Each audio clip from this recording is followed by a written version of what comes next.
let's start with the next point of thermodynamics, that is properties of system. In that, first property is intensive property and second property is extensive property. See, basically what is meant by intensive property? It is the property of system which is independent on amount of matter present in the system. This is called intensive property. एक सोपं example सांगते. एका बीकरमध्ये 500 ml इतकं water घेतले आणि एका बीकरमध्ये 50 ml इतकं water घेतले. दोन्ही बीकर मधलं वॉटर बॉईल करायला ठेवले. Water will be boil at 100 degree Celsius, right? No matter what is the amount of or what is the volume of water present in that beaker, right? म्हणजे ही झाली intensive property. तो मी दोन्ही बेकरमध्ये water किती घेतले याच्याशी काही देणं घेणं नाही आहे, कारण की वॉटर 100 degree Celsiusलाच बॉईल होईल. सो अशा टाईपच्या ज्या फिजिकल प्रॉपर्टी आहेत that are independent on amount of matter present in the system are called as intensive property. And second property is extensive property. Extensive property, it is a property which depends on amount of matter present in the system. It is called extensive property. मग extensive property चे examples काय काय येतील? Mass, volume, number of moles, internal energy, etc. आता बघा, हा pen आहे, consider करा, ह्याचं मास 50 ग्रॅम आहे असं आपण जर धरलं आणि या सिस्टीममध्ये जर का आपण अजून एक पेन ॲड केला, मास वाढतंय बरोबर, सिस्टीमचं रीडिंग पण वाढेल. रीडिंग किती असेल बॅलन्सवरती 100 ग्रॅम. आणखीन एक जर का त्याच्यामध्ये पेन ॲड केला, सिस्टीमचं मास काय होते, वाढत जाते. जितकी आपण क्वांटिटी वाढवत जाऊ तितकं सिस्टीमचं मास वाढत जाते.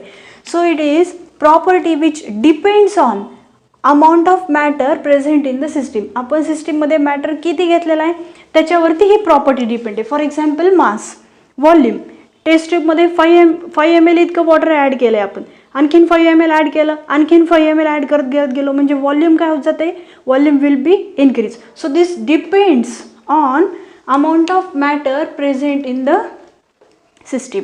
And in intensive property it is independent on amount of matter present in the system. दोन्ही पॉईंट नीट लक्षात घ्यायच्या. ही डेफिनेशन विचारली जाते. डेफिनेशनमध्ये हा वर्ड इम्पॉर्टंट आहे. इंटेन्सिव्ह प्रॉपर्टी म्हटलं की इंडिपेंडंट पाहिजे वर्ड, एक्सटेन्सिव्ह प्रॉपर्टी म्हटलं की डिपेंडंट हा वर्ड यायला पाहिजे. मग लक्षात कसं ठेवणार, इंटेन्सिव्ह प्रॉपर्टीमधला हा I, this I for independent असं लक्षात ठेवा, म्हणजे ही डेफिनेशन चुकणार नाही. जनरली ही डेफिनेशन ही आणि ही विचारली जाते किंवा याच्या एक्झाम्पलवरती MCQ विचारला जातो. बोर्डमध्ये 1-2दा MCQ याच्या एक्झाम्पलवरती विचारला गेलेला आहे. एक्झाम्पल परत लक्षात ठेवा. इंटेन्सिव्ह प्रॉपर्टीचे एक्झाम्पल BP म्हणजे बॉइलिंग पॉईंट, MP म्हणजे मेल्टिंग पॉईंट, त्याच्यानंतर pressure, temperature, surface tension etcetera. आणि एक्सटेन्सिव्हचे examples mass, volume, number of mole, internal energy etcetera. इथपर्यंत क्लिअर. आता आपण जाऊया त्याच्या पुढच्या पॉईंटकडं. प्रोसेस. प्रोसेस म्हणजे काय ते बघायचे आणि various types of process. So let's start with the point process. Basically, what is meant by process? It is a transition from one equilibrium state to another. एका equilibrium state मधून दुसऱ्या state मध्ये जाणे म्हणजे process chemistry मध्ये. See, there are 5 types of process. In that, first is isothermal process. Basically, iso means constant. Isothermal process. Iso means constant and thermal means temperature. मग isothermal process म्हणजे काय?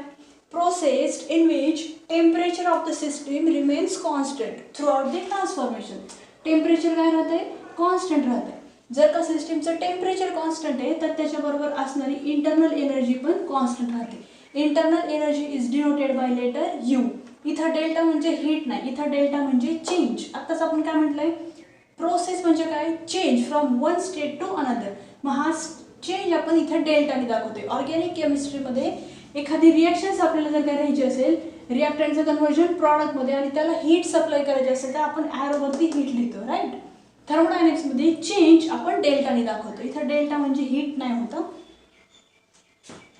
So first process कोणती बघतोय आपण, isothermal process. A process in which temperature of the system remains constant throughout the transformation is called as isothermal process, in which temperature and internal energy remains same. Then isochoric process. Second, Isochoric process. Iso means constant and choric means volume. Isochoric process means the process in which volume of system remains constant. It's called as isochoric process. Then isobaric process. Iso means constant, baric means pressure. Isobaric means, आता definition तुम्ही तयार करू शकता, process in which pressure of the system remains constant throughout the transformation. It's called as isobaric process. Then adiabatic process. आपण लॅबमध्ये ज्या reactions carried out करतो त्या सगळ्या आयसोबॅरिक असतात. ओपन कंटेनरमध्ये कॅरीड आउट करतो आपण त्याच्यावरती प्रेशर किती असतं? Constant 1 atmospheric pressure. लॅबमध्ये कॅरीड आउट करणारे सगळ्या रिएक्शन्स आयसोबॅरिक असतात. जर का रिएक्शन क्लोज कंटेनरमध्ये कॅरीड आउट केली, बीकरमध्ये एखादी रिएक्शन करते आणि त्याच्यावरती लीड जर का ठेवलं असेल तर ती process isochoric process. Then adiabatic process. The process in which heat of the system remains constant. Heat Q ने दाखवतात. Heat of the system remained constant throughout the transformation. It's called as adiabatic process. आणि last process reversible process. चारही process कळालं कशामध्ये काय constant? Isothermal temperature constant, isobaric pressure constant, isochoric volume constant, adiabatic heat constant. Now we will move towards last process, that is reversible process. Reversible reaction बघतो आपण, बरोबर. आता consider करू आपण एका डायग्राम मी एक्सप्लेन करतो तुम्हाला. रिव्हर्सिबल प्रोसेस कन्सिडर करा, हा एक सिलेंडर आहे ज्याच्यामध्ये आपण काहीतरी गॅस घेतलेला आहे आणि त्याच्यावरती हे पिस्टन अप्लाय केलेलं आहे. सिलेंडरमध्ये गॅस घेतलेला आहे ज्याच्यावरती हे पिस्टन आहे. या पिस्टनचं वर्क काय होतं? इथं प्रेशर अप्लाय करणे. म्हणजे ही गॅस ही काय झाली? आपली सिस्टीम झाली, बरोबर.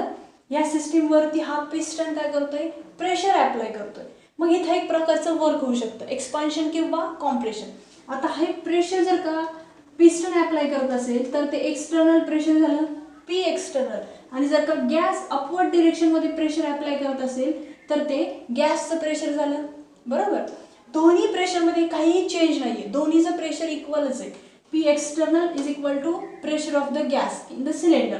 Then we can say that system is in equilibrium position, right? इथपर्यंत अर्थ कळाला इक्विलिब्रियमचा. जर का बाहेरून अप्लाय केलेलं प्रेशर आणि गॅस आतमध्ये असलेल्या सिस्टीम मधल्या गॅसचं प्रेशर, दोन्ही प्रेशर जर का इक्वल आहे, काही चेंज नाही आहे त्याच्यामध्ये, तर त्याला म्हणणार आपण इक्विलिब्रियम प्रोसेसमध्ये ही सिस्टीम आहे, राईट. आता जर का हा पिस्टन थोडासा मूव्ह केला आणि वरून जर का प्रेशर अप्लाय केलं तर हा गॅस काय होईल? कॉम्प्रेस होईल, right. At the same time जर का आतल्या सिस्टीमने प्रेशर अप्लाय केलं, piston will be move in upward direction, right. म्हणजे ही सिस्टीम आहे, ही पण या पिस्टनवरती प्रेशर अप्लाय करेल. म्हणजे इथं काय होईल? इथं काहीतरी चेंज होईल, सिस्टीममध्ये काहीतरी चेंज होईल, या टाईपचा तो चेंज असेल, बरोबर. मग जर का हे प्रेशर जास्त असेल, पी एक्सटर्नल जास्त असेल आणि सिस्टीमचं प्रेशर कमी असेल तर ॲरो असा असेल, वाईस वर्सा असेल. म्हणजे एक्सटर्नल प्रेशर कमी आहे आणि सिस्टीमने अप्लाय केलेलं प्रेशर जास्त आहे तर तो ॲरो असा असेल. एक स्टेज अशी येईल की दोन्ही प्रेशर इक्वल होतील. This is called system will be again in equilibrium position. मग रिव्हर्सिबल प्रोसेस म्हणजे काय? मग रिव्हर्सिबल प्रोसेस म्हणजे काय? फॉर एक्झाम्पल हा रिॲक्टंट आहे आपला. आता रिॲक्टंट हा आहे आणि प्रॉडक्ट हा फॉर्म होतोय. थोड्या वेळापुरता असं कन्सिडर करूयात आपण. इथं लिहून दाखवते. हा रिॲक्टंट झाला आणि हा प्रॉडक्ट झाला. रिॲक्टंटचं कन्व्हर्जन प्रॉडक्टमध्ये होण्यासाठी जो फोर्स अप्लाय करावा लागतो आपल्याला तो झाला ड्रायव्हिंग फोर्स. ड्राईव्ह करतं रिॲक्टंट प्रॉडक्ट फॉर्म होण्यासाठी. आणि ऑपोजिट डायरेक्शनमध्ये जर का यायचं असेल म्हणजे प्रेशरचं कन्व्हर्जन परत रिॲक्टंटमध्ये, तर हा झाला ऑपोजिंग फोर्स. एक ड्रायव्हिंग फोर्स एक ड्राईव्ह करतो आणि एक रिव्हर्स डिरेक्शनमध्ये येतो म्हणजे ऑपोजिंग फोर्स झाला. दोन्ही force at a time involve होत असतील तर त्याला म्हणायचं रिव्हर्सिबल रिॲक्शन. लक्षात आलं? ड्रायव्हिंग फोर्स आणि खालचा ऑपोजिंग फोर्स. या झाल्या 5 टाईपच्या प्रोसेस. आता पुढचा पॉईंट बघूयात आपण.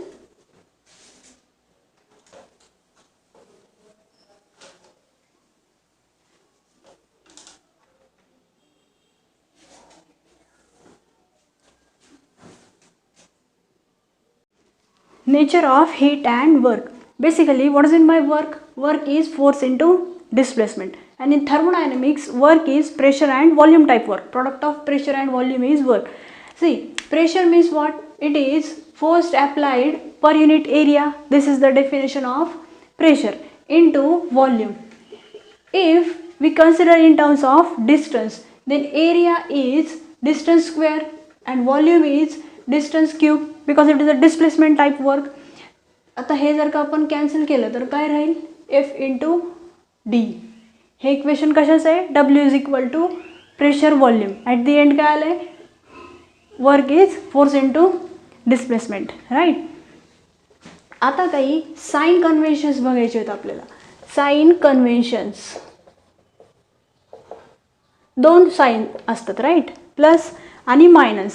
आता हीटचं सिम्बॉल काय थर्मोडायनामिक्समध्ये? क्यू, बरोबर. जर का हीट ट्रान्सफर होत असेल, म्हणजे ही प्रोसेस जर का एक्झोथर्मिक प्रोसेस असेल, दोन टाईपच्या प्रोसेस, एक्झोथर्मिक आणि एंडोथर्मिक प्रोसेस.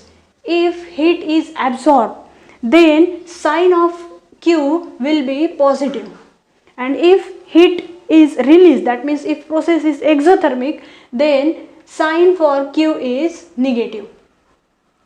दोन्ही साइन लक्षात आले? Q चे साइन पॉझिटिव्ह आणि निगेटिव्ह. सेम तसेच W चे पण साइन्स आहेत. Work done by the system आणि work done on the system, या दोन टर्म लक्षात घ्यायचे आपल्याला. Work done by the system, जर का सिस्टीमकडनं वर्क डन झाला असेल, then it is negative type of work. And if work done on the system, then it is positive type of work. हे चार sign conventions you have to remember. If process is exothermic, sign for Q will be negative. If process is endothermic, sign for Q will be positive. If work done by the system, then work done is negative, and if work is done on the system, then work is positive. Clear इथपर्यंत? उद्याच्या लेक्चरमध्ये आपण डब्ल्यूचं equations आणि त्यावर based numerical solve करूयात. ठीक आहे? Thank you.